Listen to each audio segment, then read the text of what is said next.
Welcome to the deep dive. This is where we take your collection of sources and really pull out the key insights for you.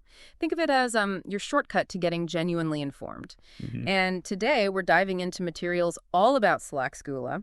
He was the mayor of Arad for, well, over a quarter of a century, 1875, right through to 1901. Right. And for this one, you're aiming to get that knowledge quickly, but also thoroughly. You appreciate those surprising facts, the aha moments, but you want it structured clearly so it's not overwhelming. Exactly. So our mission here is to really get a handle on Salacz Gyula's lasting impact on Arad, and also what principles guided him during that really long, transformative time in office. Okay. We've got a micromonography by Pushkal Peter, some great photos of from that era, and some interesting excerpts too. So yeah, let's get into it. Who was this man, Salacz Gyula? Well, he was born back in 1832 in a town called Gyula. He studied law, but what's really interesting right from the start is how involved he got in the 1848-49 revolution, actually in Arad. Oh, really? Not Mhm. just a passive observer then. No, not at all. He volunteered for the National Guard, became a platoon officer, and then even a lieutenant. It kind of shows an early commitment to something bigger. Wow, a revolutionary practically in his teens. The sources even say he was in street battles, led by Astalo Sandor and part of Percival Moore's Yeah. troops. And the fact that his armband and, what was it, a blue short, that they're still preserved in the Arad Museum today, that's quite something, a real tangible link to his youth. It really is. And you do wonder how those early intense experiences shaped him later on as a leader. Definitely. So what happened after the revolution? Well, he eventually settled in Arad in 1851. Hmm. He sort of integrated into this place they called the City of Martyrs, which obviously carried a lot of historical weight. I can imagine. He built his law career there, and then pretty quickly, actually, he rose to become chief prosecutor. That was between 1872 and 75. Okay. And he got this reputation for being fair, for, justice, and just incredibly hardworking. And that reputation must have counted for something. Because in 1875, he becomes mayor, taking over from Veros Paul, and the sources say he was unopposed. That's right, unopposed. And what's even more striking is that apparently he never faced any serious challengers throughout his entire time as mayor. That's incredible. Over 25 years. Yeah, it led to this local saying that he'd probably be buried from the town hall. Huh. That level of sustained confidence from the community. It's quite rare, isn't it? What was his secret, do you think? Well, it seems to boil down to this core principle he lived by, his sort of personal credo. Yeah. The interests of the city come first. Okay. The sources really stressed this wasn't just talk. Hmm. It was the bedrock of his decisions, his vision for Arad, that kind of clear, unwavering commitment. Well, it likely earned him that deep trust. Yeah, that makes sense. It makes you think, too. The micromonography connects this idea, this credo, directly to, like, present-day leaders in Arad. It suggests that understanding the city's complex, past its multi-ethnic, multicultural roots, the spirit of the city is still vital for making good decisions today. Almost like Salax's focus on the collective good set a precedent.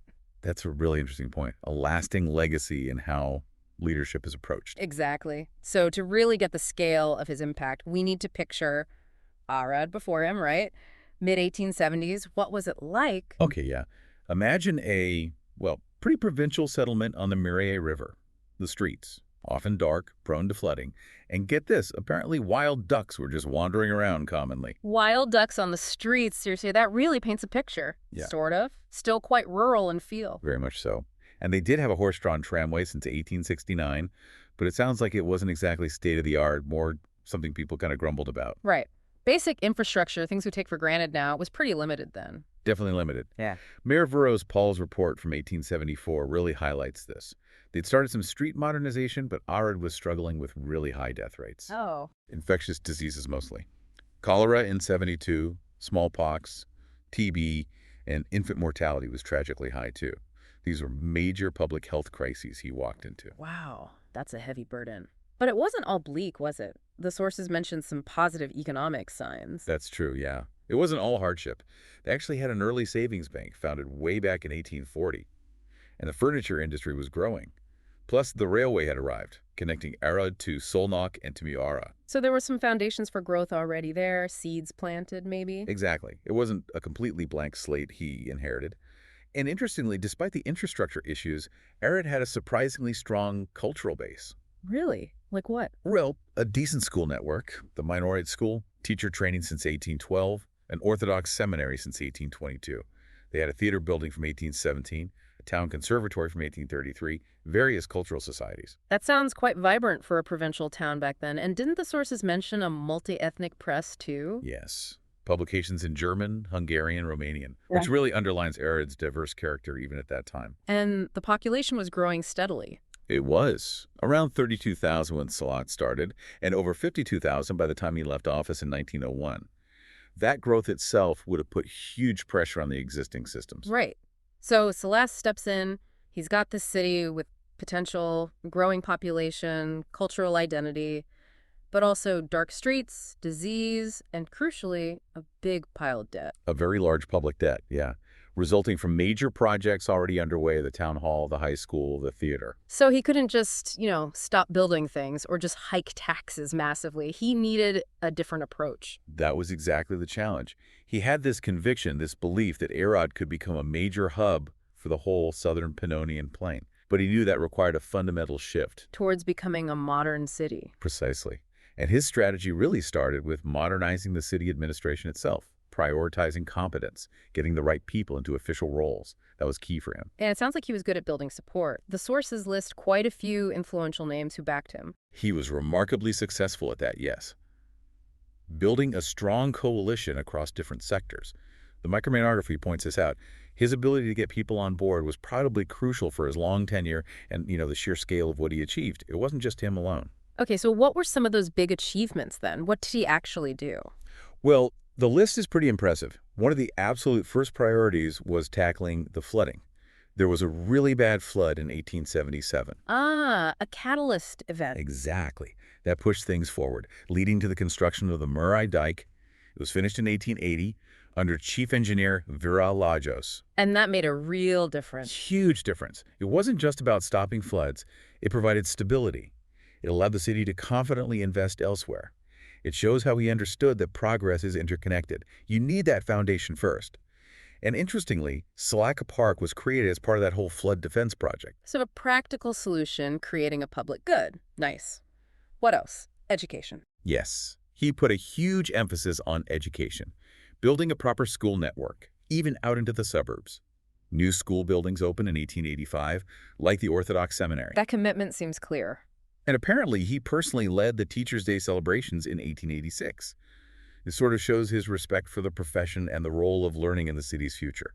Beyond infrastructure and schools, what about the economy, finances? He focused on modernizing that, too. Victoria Bank opened in 1887, interestingly, with Romanian capital. And then there was the Arad Senat Railway Company in 1893. The HEV system, right? That's the one. And what's really significant is that this company pioneered the local electric railway system. Arad became the first town in Hungary to have one. Wow, that is a big deal. Ahead of the curve there. Definitely a leap forward. But he didn't let the cultural side lag either. New societies popped up, like Coltsy and the Philharmonic Society. Private lending libraries started. More access to knowledge. Exactly. And Arad even hosted a national industrial fair. Plus, the unveiling of the Statue of Liberty in 1890. That was a huge symbolic moment for the city. A real statement of ambition. It feels like a period of real cultural energy. It absolutely was. You had major historical books about Arad being published, the first Revolution Museum opening in 93. It points to this growing civic pride, this intellectual buzz that his leadership maybe indirectly helped foster. It wasn't just about bricks and mortar then. Not at all, though there was plenty of that too. Impressive buildings went up: Herman Palace, Central Hotel. The sheer number of buildings in the city increased dramatically, and influential newspapers like Tribuna Populo started. It was dynamic. And it seems like Arad was driving a lot of this itself. The sources mentioned Vienna wasn't exactly showering them with support. That's a key point. Vienna seemed somewhat reserved, maybe even skeptical. Emperor Franz Joseph visited, but it sounds more symbolic than deeply engaged. It really highlights Salacz's skill in mobilizing local resources, local talent. He must have understood Arad's unique character well. Deeply. Its location, its mix of people. Kreter Miklos called it a meeting place of four peoples and countless confessions. Salacz got that. How did that show in his actions? Well, his tolerance, for one. Commissioning a Jewish sculptor, Rona Yosef, for the really prominent Holy Trinity statue, choosing different architects like Sigler Antal for the Orthodox Cathedral and Tabakovich Milan for the Monterite one. It reflected the city's pluralism. So embracing that diversity was part of his strategy for unity and progress. It seems that way. Mm-hmm. He definitely saw the link between economic strength and cultural development. Building up industry and trade went hand in hand with supporting schools, theater, history. A holistic approach. Precisely. The Chamber of Commerce and Industry was already there, but he boosted it, pushed for participation in international fairs. He oversaw the theater rebuild after that bad fire in '83, even added an innovative open-air stage. That's forward thinking. And he actively supported collecting 1848 Revolution relics, helped Marquis Sandor with his big history of Arad. Plus, finishing the Town Hall Tower and the Grand Festive Hall, big symbols of civic pride. It really sounds like a city coming into its own. Cultural societies, charity, even sports starting up. A really engaged community. Theaters were apparently full, the Philharmonia was active, and creating monuments to the revolution, like the obelisk and the Statue of Liberty, cemented that connection to its past while looking forward. Okay, let's talk more about that core infrastructure. You mentioned the flood defenses, but what about, say, water and sanitation? That must have been critical given the earlier disease issues. Absolutely critical. And it wasn't straightforward. Everyone agreed on draining the old dead arms of the Murray River. That got approved easily. Mm-hmm. But the drinking water network, that faced years of opposition in the council. Really? Why would they oppose that? Seems like a no-brainer. Politics, perhaps budget concerns, maybe resistance to change. It shows the hurdles he faced internally sometimes, but he kept pushing. And eventually got it through. Yes, eventually. British planners, F.J. Mayer, were key.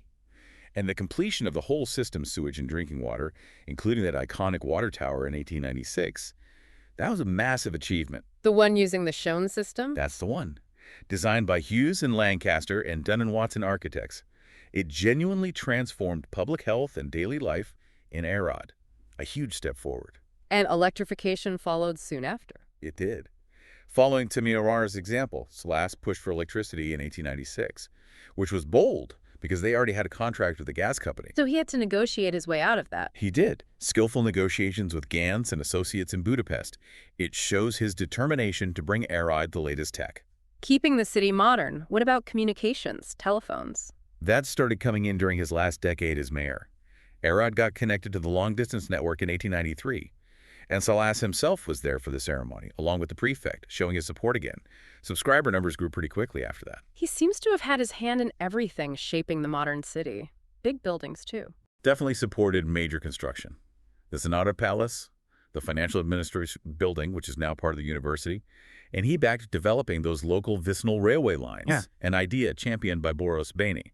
Plus, finishing key streets like Vasil Alexandri and Cloaca, really shaping the urban fabric. It's clear he saw the big picture but also paid attention to the foundational stuff, not just grand gestures. Right. And part of that big picture was history, civic identity. He knew how important that was. How did he foster that? Well, actively supporting those big historical works we mentioned, the monographs by Lakatos Odo and Marquis Sandor, he saw the value in documenting the city's story. Preserving the past to build the future. Exactly. And honoring individuals. Awarding honorary citizenship wasn't just symbolic. It recognized contributions.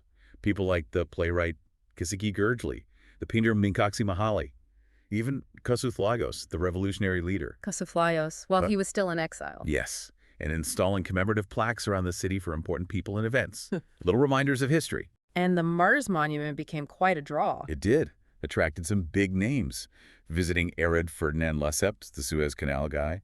French composers like Deleuze and Massenet, Hungarian figures too. It put Arad on the map in a different way. And hosting that first economic exhibition for the southern counties boosted its profile too. But the Statue of Liberty unveiling in 1890, that sounds like the real showstopper. Oh, absolutely massive. Huge crowds, immense influx of visitors. And having Minkaksi Mieli, who had roots in Arad, as the guest of honor, that was perfect. They even put him up in the administrative palace. Imagine the buzz. It must have been a defining moment for the city's self-image. And Salacz oversaw practical planning tools, too, like maps. Yes, commissioned the first proper modern map in 1881 by Sipregi Gyurgi, then a more detailed one by Viral Lajos later. Practical tools for a growing city. And street names, did they change? They did, renaming streets to reflect Arad's new image, including naming some after the 13 generals martyred in 49, a very deliberate way of weaving the city's past into its present identity. Connecting progress with that revolutionary history again. Precisely. And speaking of progress, a huge development for Arad's economy was getting the Weitzer wagon factory. How did that happen? It wasn't just chance. Local figures played a role in persuading the Austrian industrialist Weitzer Janos. And Salacz himself was personally involved. He actually handed over Weitzer's Hungarian citizenship papers in 1893. So actively facilitating major investment. Exactly. And Weitzer became this model industrialist for Arad, also a big philanthropist. A massive boost for the local economy long term. It all paints a picture of growing prosperity, doesn't it? More industry, like the Neumann brothers, Händel, furniture, leading to better living standards. Definitely. More modern houses appearing, things like bathrooms becoming more common, a public bath built by Sime Istvan, and electric lighting starting to replace gas. Tangible improvements in daily life. Let's touch on the politics a bit more. That invitation to Kossuth for the statue unveiling, Yeah. that sounds like clever maneuver. It was very politically astute. Salacz likely knew Kossuth couldn't attend from exile, but the invitation itself was significant. And Kossuth's response, that famous letter where he called Arad the Hungarian Golgotha, that resonated hugely. Linked Arad's present moment to its historical suffering and importance. Very powerful. Extremely. And getting Munketsi to come, someone with fond memories of Arad, that added another layer of prestige and connection. Their later letters show a real mutual respect. Salacz seems to have valued those connections, like his correspondence with the historian Marquis Sandor, too. Yes, sharing his own memories, providing materials, again showing that commitment to getting the city's history documented properly. Now, we talked about infrastructure improvements, but you mentioned roads. Not everything was perfect. No, progress wasn't instant everywhere. Even by 1900, many streets were still unpaved. It's a reminder that transformation takes time, faces constraints. But his focus on the big things, the critical modernizations like sewage and water, that laid the essential groundwork. Right. Were there other bumps in the road? Controversies? Well, nothing huge, it seems, but a couple of things are mentioned. There was a dispute over the final payment for the Statue of Liberty. Oh. Some national papers apparently portrayed it as Arad being, provincial or cheap about art. But Salacz personally stepped in and sorted it out, showed his ability to handle conflict. Okay. Anything else? There was a minor local scandal when the names of councils who skipped meetings were published in the newspaper. Ha! A rather direct way to encourage attendance. A bit blunt, maybe, but effective, perhaps? So, mostly smooth sailing, but one area where things didn't quite modernize was the tram system. Yes, that seems like a missed opportunity, interestingly. Arad actually lagged behind nearby cities like Timisoara in upgrading its trams. But why? Didn't Salacz see the need? Oh, he did. He apparently considered the horse-drawn tram obsolete. The problem was the existing long-term contract with the operating company. They wouldn't budge. Locked into an old deal. Exactly. There were attempts, debates about introducing motorized trams, but it didn't happen during his tenure. So Arad lost its edge in public transport for a while. It shows how even strong leaders can be blocked by existing structures or stubborn interests. A good reminder that progress isn't always linear, even for someone like Salacz. Despite that, his overall legacy is just immense. Think about how he navigated everything, balancing his youthful revolutionary background with the practical needs of running a city under the Austro-Hungarian Empire. That takes real political skill, handling things like the statue unveiling, using it to boost civic pride. Definitely. And the sources say he had good working relationships with his counterpart in Timisoara, Tilbiscaroli, and the different prefects over the years. Building those bridges is crucial. What about him personally? Was he all work? We don't get a huge amount about his private life, which maybe suggests how focused he was on his public role. Legality, conscientiousness, those seem to be the watchwords. How did he deal with the press? Generally quite restrained, it seems. And he had this preference for using local architects, local contractors, keeping things within the community, investing in local talent. Sounds like someone quite modest, despite his achievements. Apparently so. He tried to avoid a big fuss for his 25th anniversary as mayor. But the city insisted. They did. They wanted to honor him. And he did receive royal recognition. The Order of the Iron Cross, the title Royal Advisor of Indrodi. And then he moved on to Parliament. Yes, elected in 1901, which is when he resigned as mayor. Though he didn't completely step away, he stayed involved in an advisory role with the local railway company, ACSEV, and got honorary citizenship in 1910. A long life of service to Arad. What about his family? Just brief mentions. His wife, Keller Ilona, wrote under the name Helena. They had 4 children. His death in 1915, during wartime, still drew a large crowd for the funeral. A sign of the respect he commanded. It's sad that his grave was later lost. It is poignant, yes. His successors were capable too, apparently, but maybe faced tougher times for big investments. The city did create an annual scholarship in his memory, though, which is a nice tribute. So looking back, the Salacz era, it really set Arad up for the 20th century. Absolutely. It became one of the most dynamic cities in the whole empire industry, trade, culture, all thriving. Yeah. Many of the things he started really came to fruition even after he retired. He laid such a strong foundation. And is that legacy still felt today? Is he remembered? Very much so, it seems. They erected a bust of him in 2012. The Administrative Palace Hall has been restored. The current mayor and deputy mayor explicitly talk about preserving the city's heritage in his spirit, that spirit of unity and progress. That's quite powerful. Yeah. And the bust's location is symbolic too, at an intersection of streets with historical names. It serves as this daily reminder, doesn't it? A reminder of dedication to the city beyond just personal gain. He really does sound like a model for public service, that focus on the city's interests first. Absolutely. So wrapping it up, Salacz Gyula's impact was profound. He took Arad and, through sheer long-term vision and dedication, transformed it into a modern, thriving, Central European city. He knew how to navigate the complexities of his time politically and economically. And his core principle, putting the community first, fostering progress, building for the long haul, it really leaves you thinking, doesn't it? How relevant are those ideas for leaders, for all of us citizens today? Whatever challenges our own era throws at us, we really encourage you to explore Arad's history further. It's fascinating stuff. Thanks for taking the deep dive with us.